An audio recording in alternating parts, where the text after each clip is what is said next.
morning. Welcome everyone. This is a very quick live hangout tracing the asteroid 2015 TB145. Very interesting asteroid that created a few headlines in the last couple of weeks when it was discovered just 2 weeks before its closest approach at 1.3 lunar distances. About once every 1 or 2 years, the astronomers pick up an asteroid coming through at about that distance. That's about 300 to 400 meters in diameter. Last year it was 2014 HQ124 that passed about 1.3 lunar distances. So this one's quite interesting, and hot off the press today, we've seen the radar images from Arecibo, which show quite amusingly an asteroid with a couple of large holes in it that look not unlike a skull. So as it's Halloween, prior to this, of course, everyone had named it the spooky Halloween asteroid because it was coming through at Halloween. Little did they know that what it actually looked like until the radar images came in this morning.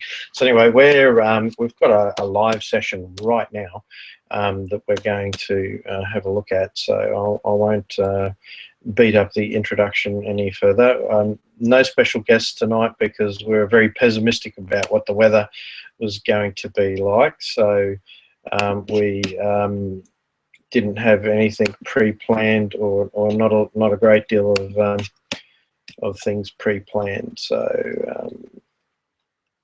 we're just going to work out here. Screen sharing. What are we going to screen share? We should be screen sharing. Not my entire screen. We'll screen share the browser, which is this one here.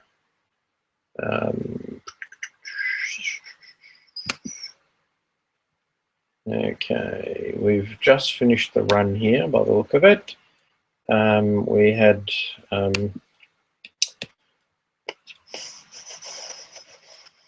we were doing a session just moments ago, and we should be able to see here the script here which just ran. So there's the script. We're about 30 degrees away from the moon, so what we're going to do is just we did manage to get quite a few images there by the look of it. Let's just see if we've got our images here in the previews. I might not have clicked for the preview images, but on my blog, as you know, I've been following this asteroid for the last 2 weeks because it was going to be quite interesting. And we're basically, I'll just pop back here to the stop sharing. We'll go back to the Hangout for a tick. Where are we? We're in Chrome here. All right, just give me a sec. I'll just ramble on for a bit while we download the images. So we've seen that session run on the telescope, so we've just got to go across and download these images. Now, those of you who are familiar with my blog, Artscope, that's AARTSCOPE.blogspot.com. We've been tracking and following this with interest for the last couple of weeks as amateur astronomers like myself have been providing data to help prepare Arecibo for its radar run, which has been happening. So I'm just going to get these images down for you. They're in the folder. Now, when we're tracking asteroids, the problem with this run tonight is that the asteroids are now traveling very fast, so we can't camp on one spot too long. We typically work out where the space it's going to fly through, and then we sit on it for 5 or 10 minutes while it flies across, because starting to track so quickly now that we weren't able to put a one element in that will track and keep up with its speed. So what we're doing is just camping on a spot and waiting for the asteroid to fly through it, which we'll see pretty shortly. So most of the images here look to have been okay. So for those of you who are unfamiliar with asteroids, typically what we do is we look at the right ascension and declination coordinates of the asteroid, which is where it is relative to the night sky, and that involves where the telescope is. Depending on where you are on the face of the Earth at the moment, because the asteroid is fairly close, there's different parallax compensations you would need to make for a northern hemisphere telescope versus a southern hemisphere telescope, although for most of tonight it's going to be in the northern hemisphere sky. So that's an interesting aspect when you're really quite close to the Earth to regularly update our ephemeris from the Minor Planet Center so that we're looking at the right spot in the sky. So what I'm going to do, so I'm just going to download these files, which should take a moment or three. And in the meantime, I'll show you a still we took just the other day. So just bear with me while I do this. 2015 October 1. So just download those images. So if I was organised and had some prepared guests tonight, they'd be chatting away quite happily now while I did all this. But as I said, we weren't expecting the weather to actually get us onto the tonight, so which is was a bit of a surprise in the end. The El Nino on the across these images are coming from telescopes in the US, so New Mexico and California are quite close to the tail end of some of the El Nino activity we're seeing on the west coast of the US at the moment. So that's what's it's made the weather quite problematic this month. All right, so let's just share with you an image from last we share. We've got here chat, share. Actually, what I'll do is I'll open the image first, which is always a good plan, and I can share it with you. So this is the last image that I took, which was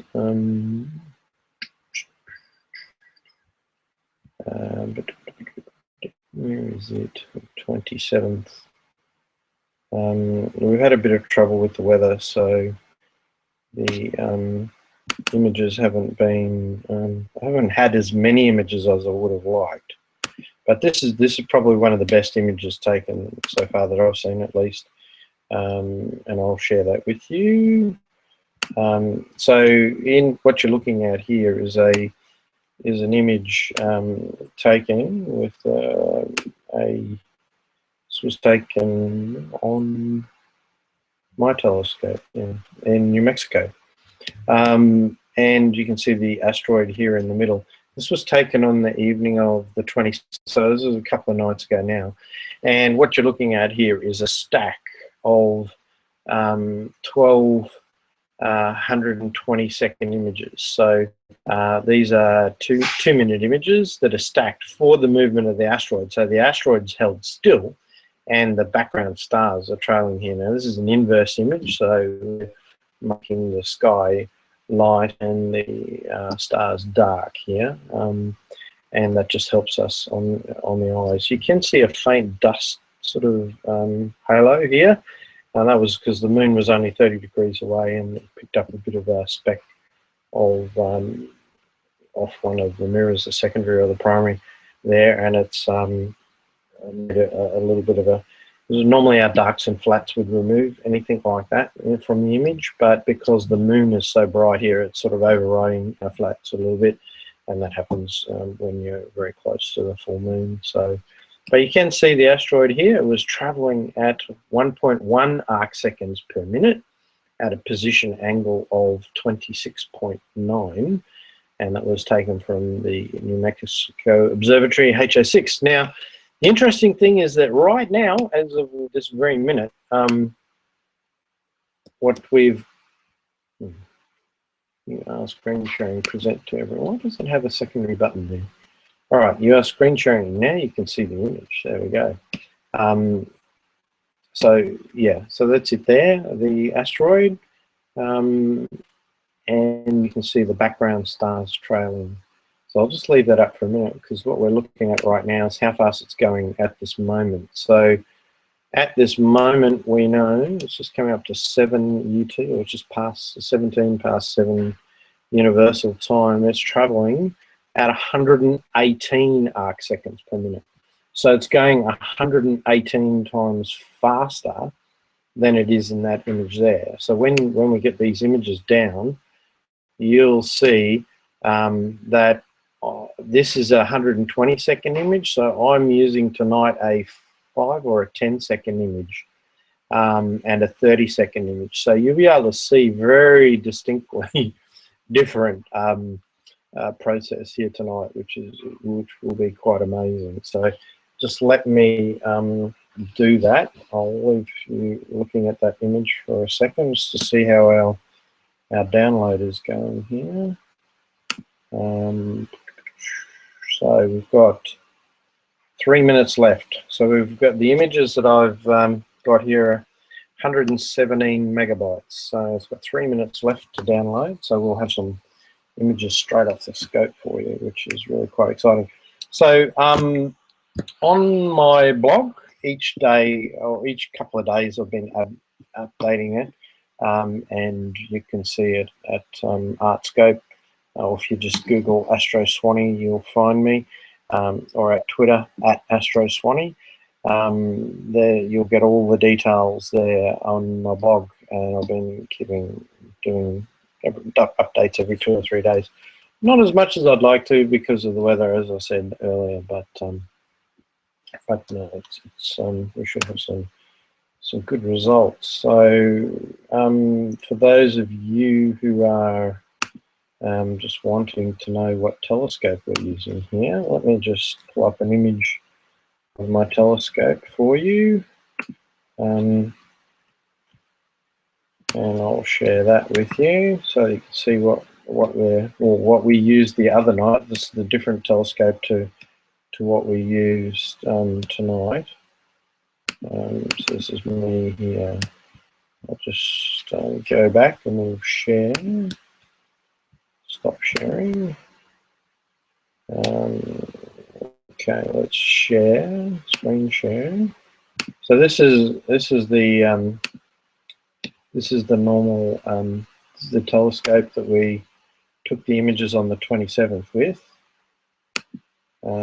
That's not the one we're using tonight because there's having a little bit of trouble with the shutter tonight over there at this telescope. So I've got someone looking at that right now, but I did schedule a session on T24. So we'll be going back to T24 in a minute, and those images are just about down. They have in fact downloaded. So let's talk about asteroids. While I'm just doing this and opening and unzipping the files, it's quite interesting. This particular asteroid appears to be a dead comet. Its orbit is quite unusual, that it's coming up from beneath the plane of the solar system and crossing at a quite a steep angle. I think it's about 30 plus, over 30 degrees. So that's interesting in itself. When you calculate orbital elements, when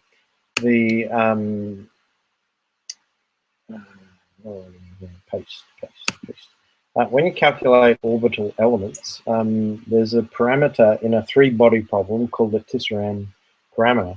And this one has a Tisserand parameter of 2.97.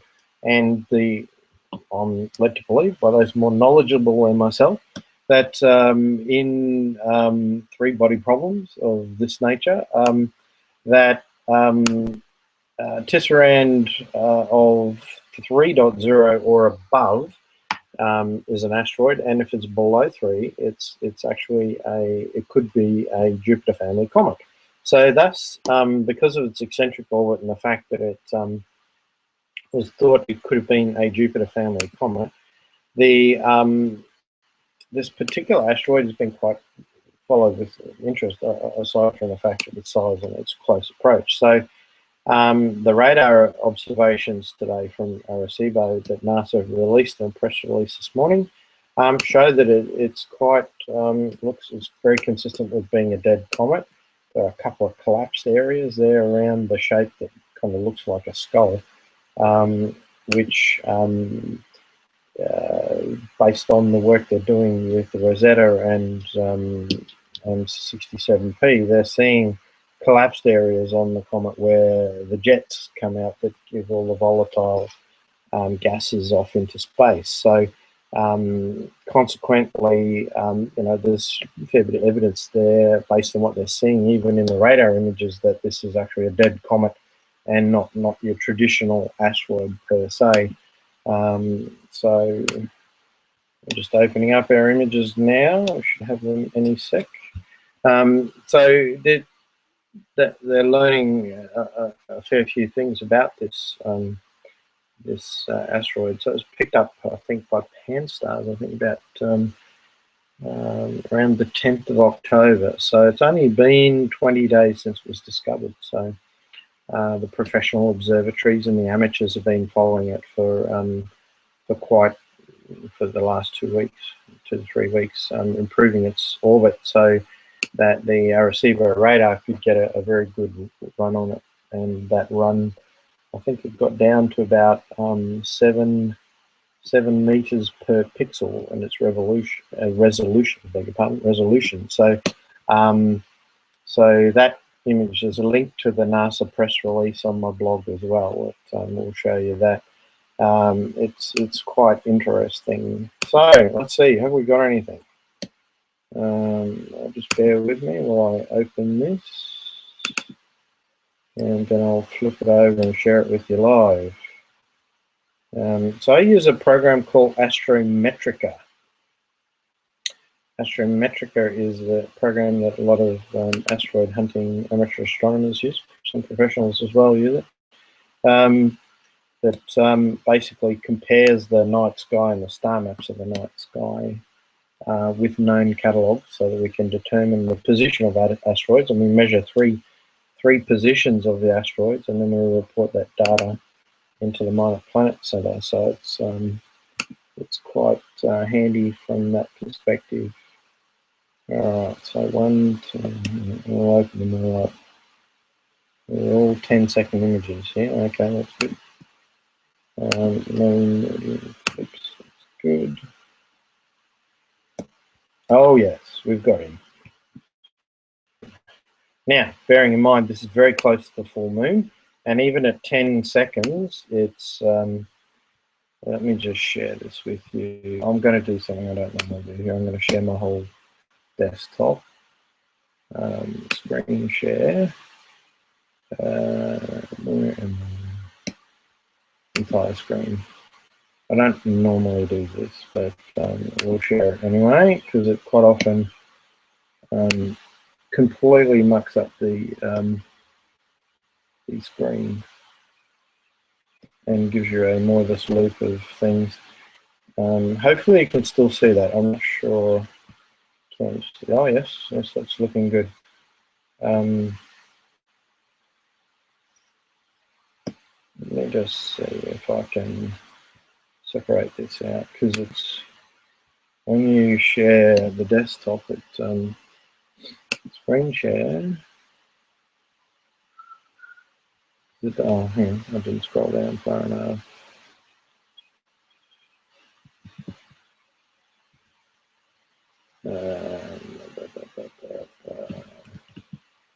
Yeah, just let me.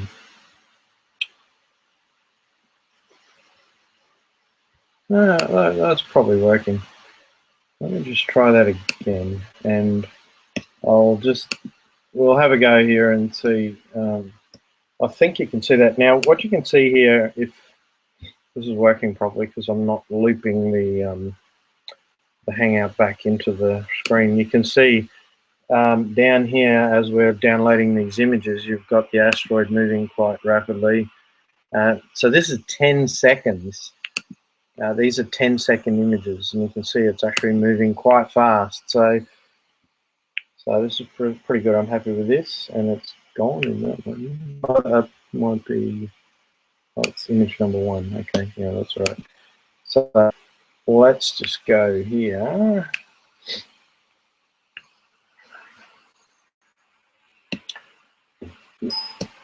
All right, so that's loading 2 more images. It's slowly running out of memory. Now, what we do as amateur astronomers, professionals as well, we blink the images. And what we do, I won't plate solve these because I'll just waste time doing that. I'll do that later. But what we're doing here is just stacking all these. I think it's 4 images I've got here, and just stacking them on top of each other. And then we're blinking from one image to the next so that you can see the background stars and the asteroid moving in front of them. Now, because these are 10-second images and we're traveling now at 118 arc seconds per minute, which is about 130, 140 pixels on this telescope, I think. What is it? Bouncing around on me. I don't want you to bounce around like that, please. So you can see here, I might need to just plate solve these and work out who's the culprit here, who's not playing ball. So you can see, I think they've been opened in the wrong order. So let me try that again. And what I'll do, 3, 2, 1. Why have I got 2 4s and 2 10s? It makes, yeah, I did 2 runs of, one of 5-second and one in 10 seconds, and I think I just opened up some of the 5-second ones over the top. Just let me try that again. Sorry. File, load image always. Let's just do a little more careful selection here. Okay. So let's make sure the timestamps are correct. Yeah, 30.008, 137, 243. Okay, it's getting confused about these ones. We're in the wrong order. So sorry about this. Let's just go with those ones. 12, 1, 2, 2. Might have put a couple of them in the wrong order because the timestamps were too close together. Let's just try that again. So you can see down the bottom here, we've got it moving across the screen quite nicely. And what I'll do in a minute, I'll just come back and we'll get this sorted. We'll take a photo and post it to the blog. And please feel free to reshare or retweet this with your friends and folks in your feeds. I'd love you to do that. We might just do the plate solve just to make sure they all line up correctly. So what a plate solve is it looks at all these stars here in the image and then compares them to known catalogue stars. And that way we can actually work out what the position of that asteroid is, and we can put a little annulus over it and measure its signal to noise ratio and how far it is from star 1 and how far it is from star 2, which we know their positions and the fact that they don't move, so we can compare the movement of the asteroid with those known positions. And if we get more than 3 positions, we know it's not noise in the image and it's moving on a consistent path. We can report that to the Minor Planet Center, and we do lots of that activity every week, following up different alerts and requests from the professional astronomers. So it's quite an interesting thing to do. That's my passionate hobby, which I like to do. Where's that going over here? Something's going weird here. No, I don't have to go through all this. Why is it doing it? Losing my reference stars here. I know what's wrong. I know what's wrong. You have to use the information for the correct telescope, which would be not that one. So we need to have T24's configuration, not T11. So these are silly mistakes that you make when you're trying to do a live video at the same time. But it's a good window to share my craft with you and help you understand how it all works and what we do to support the professional astronomers. So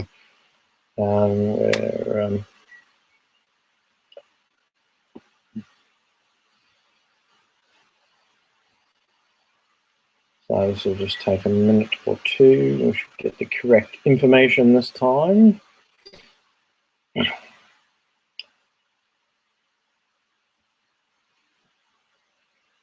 I'm very impressed that we managed to nail that right on the spot there.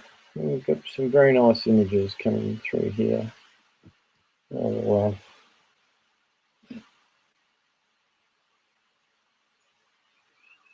So these telescopes we're using on the itelescope.net network. Those telescopes, still playing. What are we doing? It's not playing ball for some reason. All right, let's just go and blink them anyway. Which is the one?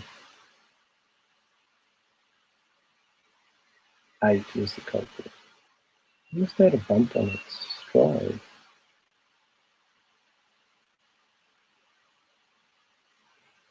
Alright, so that's just, there we go. So there you can see. I'm going to have to kill number 8 out of that because it's not playing ball.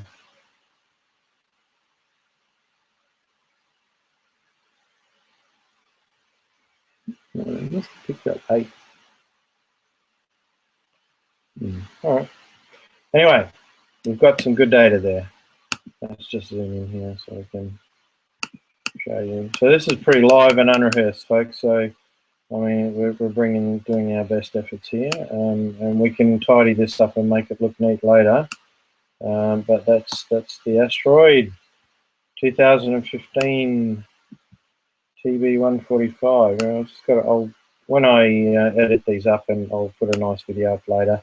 But I'll fix this up so that it's working nicely. But there it is, traveling through the night sky there, and yeah, it's had a bump on the drive between one of those images there. Anyway, I think that's pretty interesting and conclusively fascinating. Let's just get a nice little. We'll do it. You can witness the screen capture here. And, get that. And there we go. So that's our image. Get the screen capture, and we'll post that up on the blog. So thanks for joining us once again. Telescopes Tonight, brought to you by itelescope.net. Let's just hang on. I'll just crop that down, and yeah, with aid from the Minor Planet Center, who give us all our data to follow up objects with. Of course, thanks to all the folks who follow the blog, artscope.blogspot.com, and I'll just crop this down. And of course, going out on YouTube and Google Plus via Google Plus Hangouts on Air. So bit of a solo effort tonight, but it's been a pretty busy week here, so I haven't had much time to do much organising for this. So hope you've enjoyed having a little peek under the covers at asteroid hunting, and I'll just share this with you. Save version will wrap up with the image, which is here, screenshot. And I'll just share that with you via the screen share. There we go. So there is a live image of asteroid TB145 as it skips past Earth at 1.3 lunar distances. It's a 448 meter wide asteroid, about 1,200 feet, I think, on the imperial scale. Well, actually, I think it's more than that. It might be nearly 2,000 feet, I think. But yeah, it was discovered on the 10th of October. And the professionals and amateurs have been following it with interest over the last couple of weeks. And to give you an idea, now this is 118 arc seconds per minute. About 4 hours from now, it's going to be going 8 times faster than that, at about 890 arc seconds per minute. So it's a pretty big asteroid, and it's going pretty fast. And I think it's going about 64,000 kilometers an hour, if my memory serves me correctly. So it's quite an interesting asteroid. So anyway, thanks for joining us tonight. Thanks for joining us at on the Hangout. Screen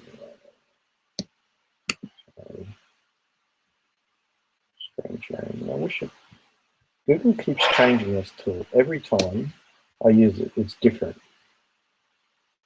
to how I used it the last time. So there we go. Sorry if you missed that screen share there. That's the image there of the asteroid. So we are very excited to be able to share that with you tonight, and hope you enjoyed it. And we'll catch you again soon on another broadcast, I'm sure. And so I hope you're well. If you're celebrating Halloween, wherever you are in the world tonight, have fun. Don't eat too much lollies. Don't scare the kids too much. But thanks for joining us.